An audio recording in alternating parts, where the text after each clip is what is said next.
Halo Tribuners, salam jumpa di Tribun Ambon hari ini edisi 1 Oktober 2024.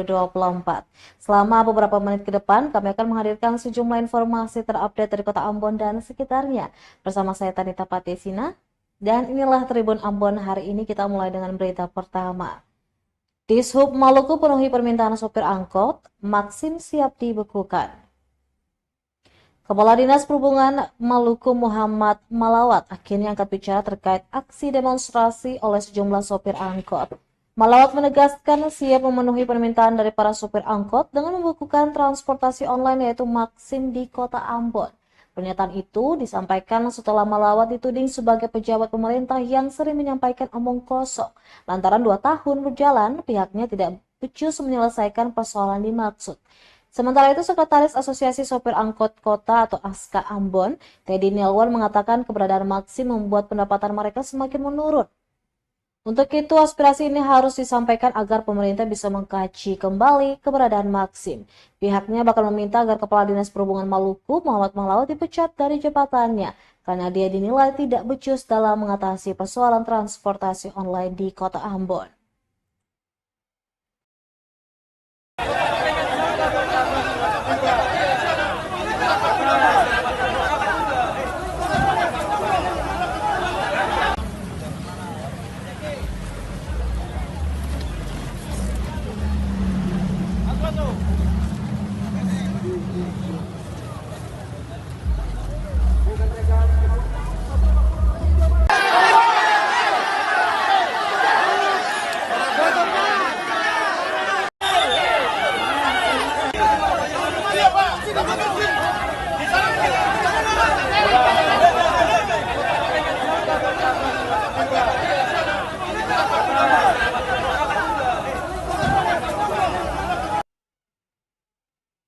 Tribuners Maxim menyebut rencana pelarangan beroperasi di Kota Ambon tindakan ilegal.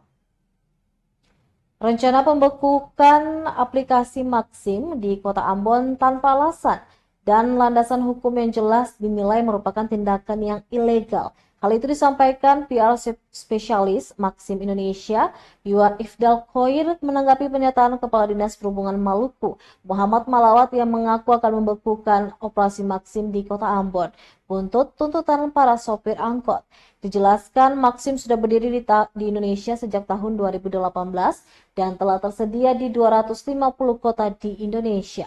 Sebagai pelaku usaha yang taat hukum, Maxim akan selalu berusaha untuk menjaga kualitas pelayanan dengan beroperasi sesuai dengan izin dan regulasi yang telah ditetapkan pemerintah. Untuk itu, Maxim telah secara sah dan legal beroperasi di Kota Ambon berdasarkan izin nomor sertifikat tanda daftar Kementerian Komunikasi dan Informatika atas nama perusahaan PT Teknologi Perdana Indonesia.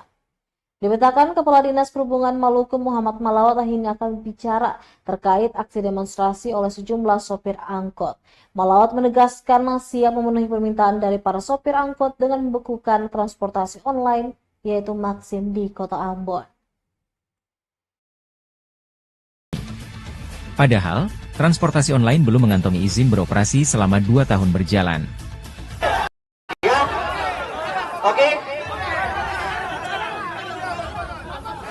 Aplikasi Maxim yang merupakan perusahaan aplikasi penyedia layanan transportasi online, antar barang dan makanan, serta layanan lainnya pastikan telah mengantongi izin beroperasi di Kota Ambon. Menurut PR Specialist Maxim Indonesia, Yuan Ifdal Khoir, Maxim sudah berdiri di Indonesia sejak tahun 2018 dan telah tersedia di 205. Tribuners, sampah di area gedung Pasar Mardika Kota Ambon menggunung hingga 2 meter. Ternyata berbulan-bulan tak diangkut. Sampah menumpuk di belakang gedung baru Pasar Mardika Kecamatan Serimau Kota Ambon.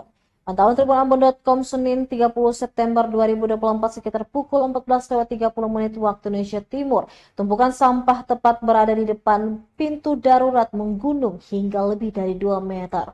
Bahkan area pintu darurat pun tertutup karena tumpukan sampah itu. Keberadaan sampah itu mengeluarkan bau tak sedap hingga mengganggu kenyamanan pedagang hingga para pengendara yang melintas di area tersebut. Kepada tribunambon.com, salah seorang pedagang Basri mengatakan sampah sudah menumpuk nyaris 4 bulan. Menurutnya selama Gedung Baru Pasar Mardika beroperasi baru sekali diangkut. Serupa dikeluhkan pedagang lainnya, Lina saat ditemui tribunambon.com. Karena lama tak diangkut, tak jarang belatung hingga di lapaknya. Terlebih saat hujan mengguyur kota Ambon. Ia pun berharap sampah-sampah tersebut segera diangkut.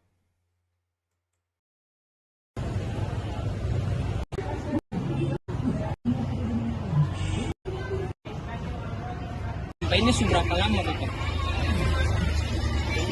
Kalau berapa lama? 4 bulan ya 5 bulan sampai itu.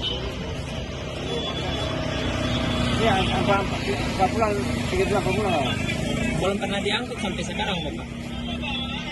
Dari bangun pertama itu berangkat sekali, habis itu ini sama kedua nih.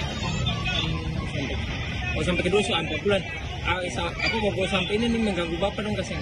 Ya mengganggu lah namanya juga sampah. Harapan Bapak apa kira-kira dari ini? Iya tuh, kalau bisa kebersihan itu ditambahkan tuh.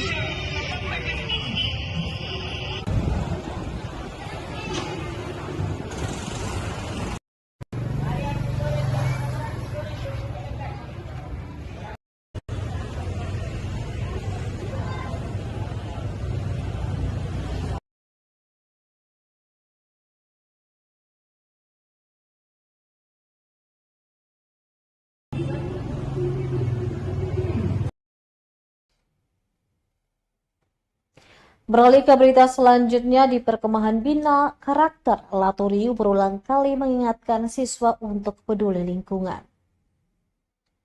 Kepala Sekolah SMA Kristen YPKPM Ambon, Latoriu berulang kali mengingatkan para siswa untuk peduli lingkungan.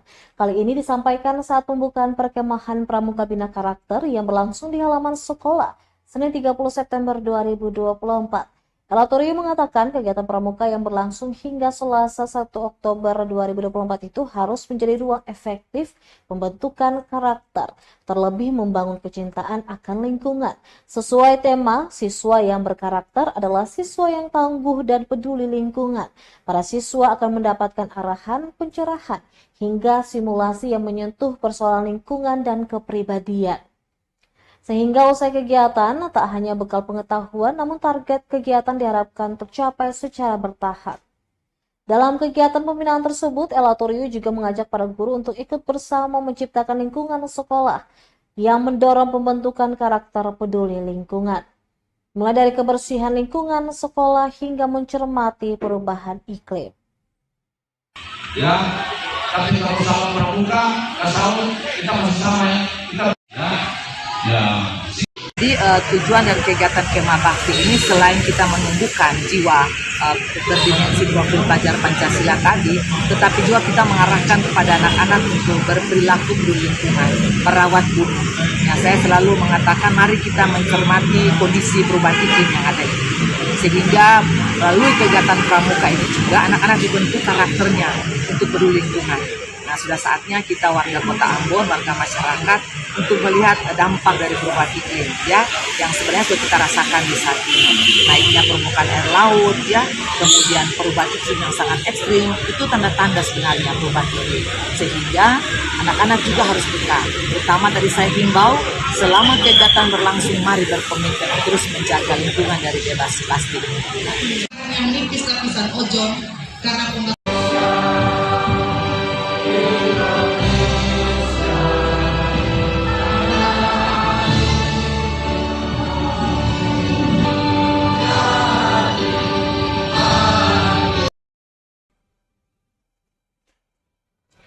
Kemah Bina Karakter SMA Kristen YPKPM Ambon, Ketua Warcap Kota Ambon berharap diaplikasikan ke keseharian.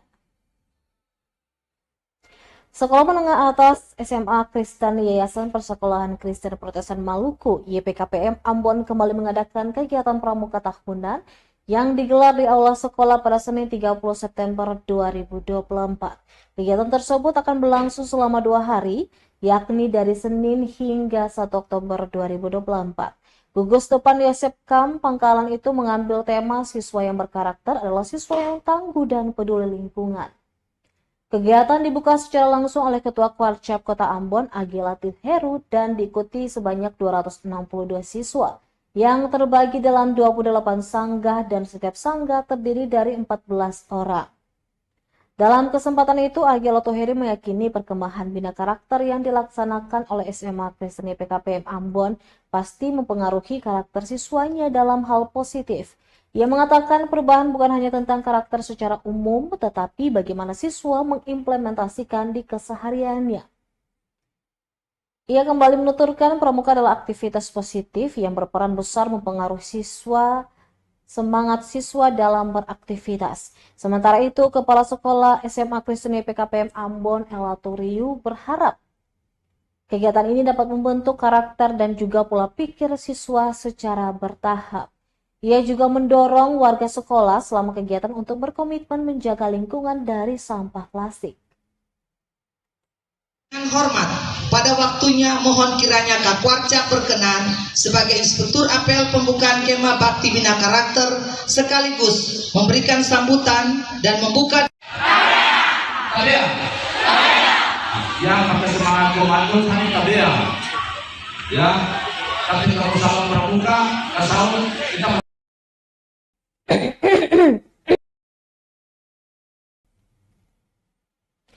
Beralih ke berita selanjutnya, Tribunasi masa jabatan resmi 8 tahun, 98 kepala desa di Maluku Tenggara menerima SK perpanjangan. Pemerintah Kabupaten Maluku Tenggara memperpanjang masa jabatan 98 kepala desa pada Senin 30 September 2024. Perpanjangan masa jabatan setelah disahkannya Undang-Undang Nomor 3 Tahun 2024 tentang perubahan kedua atas Undang-Undang Nomor 6 Tahun 2014 tentang desa. Dalam undang-undang tersebut, masa jabatan kepala desa yang asalnya 6 tahun diperpanjang menjadi 8 tahun dan dapat dipilih lagi untuk periode kedua. Pengukuhan perpanjangan jabatan bagi 98 kepala OHOI di Maluku Tenggara oleh penjabat Bupati Maluku Tenggara Jasmono bertempat di Aula Kantor Bupati Jalan Abraham Kudubun.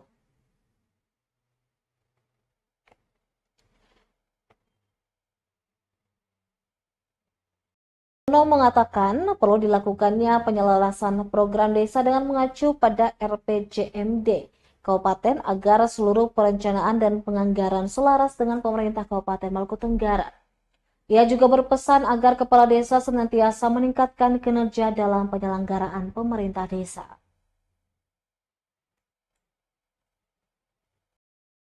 Tentang perpanjangan masa jabatan kepala OHOI Kabupaten Maluku Tenggara.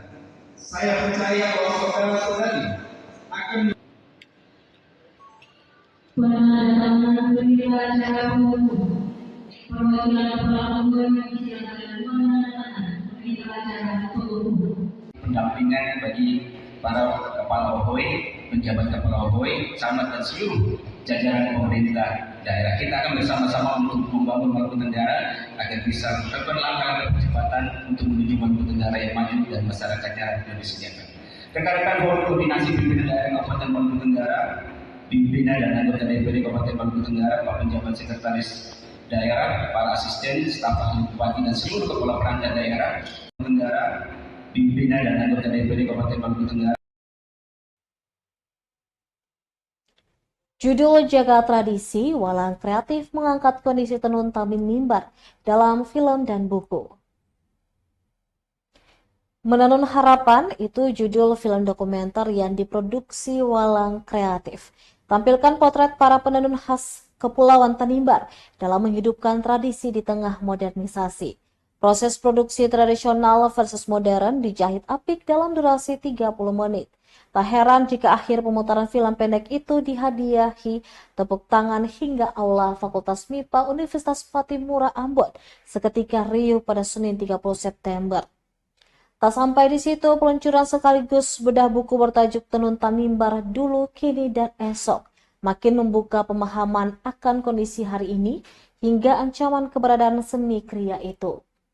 Kepada tribunambon.com, Ketua Walang Kreatif Abdul Latif Fakaubun mengatakan film dan buku itu menggambarkan buah kebudayaan yang kian terancam keberadaannya. Makin sedikit jumlah pengrajinnya serta dominasi produksi dengan penggunaan bahan hingga alat bukan tradisional. dengan harapan film dan buku yang diluncurkan dapat memberikan edukasi kepada generasi muda dan menjadi inspirasi untuk melestarikan budaya. Sementara itu, Eklevina L. Rumkuh, mewakili Kepala Balai Pelestarian Kebudayaan Wilayah 20 turut mengapresiasi pencapaian anak-anak muda ini. Lebih jauh dijelaskan, pihaknya akan terus mendukung upaya pelestarian budaya, termasuk dalam tugas dan fungsi mereka untuk menjaga keberlanjutan objek pemajuan kebudayaan serta cagar budaya di Maluku.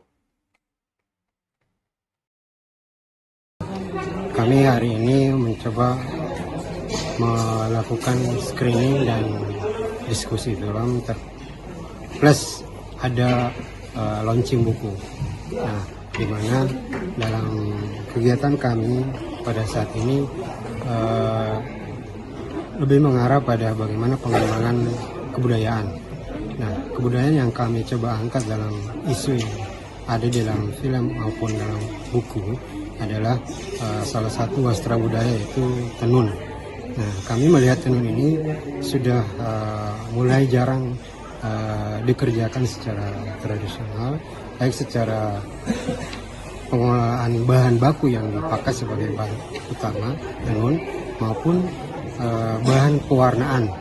Nah, karena kalau kita lihat saat ini mungkin lebih banyak para pengrajin itu lebih menggunakan benang-benang yang ada di toko maupun pewarna-pewarna yang ada di toko. Dan itu sangat miris bahwa kita sebagai pencetus, salah satu pencetus untuk pengembangan kebudayaan yang sudah dari leluhur kita, bagaimana untuk kita coba angkat kembali. Nah, dari dua output ini kami sangat mengharapkan bahwa baik dari film maupun buku bisa memberikan edukasi ke pembaca ataupun yang menonton film kami dan bisa menjadi inspirasi bahwasanya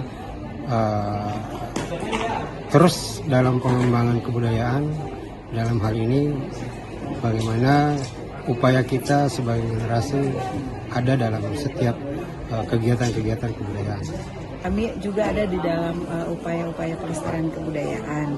Nah, dalam rangka kegiatan di hari ini, screening buku dan screening film dokumenter dan launching buku tentang tenun Tanimbar, ini saya kira ini adalah hal yang luar biasa ya, satu produk budaya yang dihasilkan secara kreatif dan bernilai tinggi oleh teman-teman dari Walang Kreatif Ambon, di mana di dalam filmnya itu mereka mengangkat tentang bagaimana proses pembuatan tenun ini secara tradisional. Jadi dilihat dari bahan-bahannya yang secara tradisional, pewarnaannya, terus diproses secara sederhana oleh ibu-ibu, perempuan-perempuan yang ada di Tanimbar, khususnya di Desa Kandar ini, adalah satu hal yang luar biasa, dan ini saya kira menjadi satu inspirasi bagi yang lain di dalam kita mengangkat kebudayaan lokal kita yang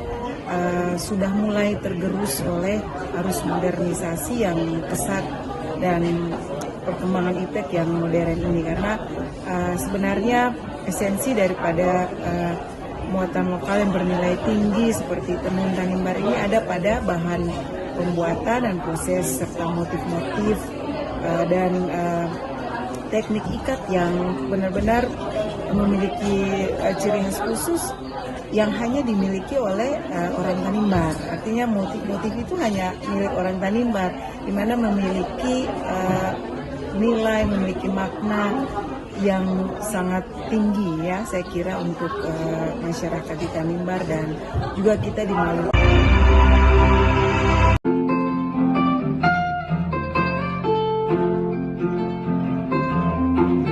Di sini ada 4 jenis kain. Pertama, kain sematan.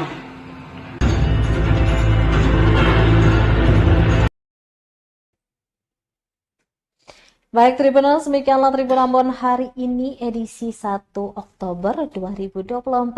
Saya Tanita Patesina beserta kru yang bertugas undur diri. Sampai jumpa lagi dan amato. Download Tribun X sekarang.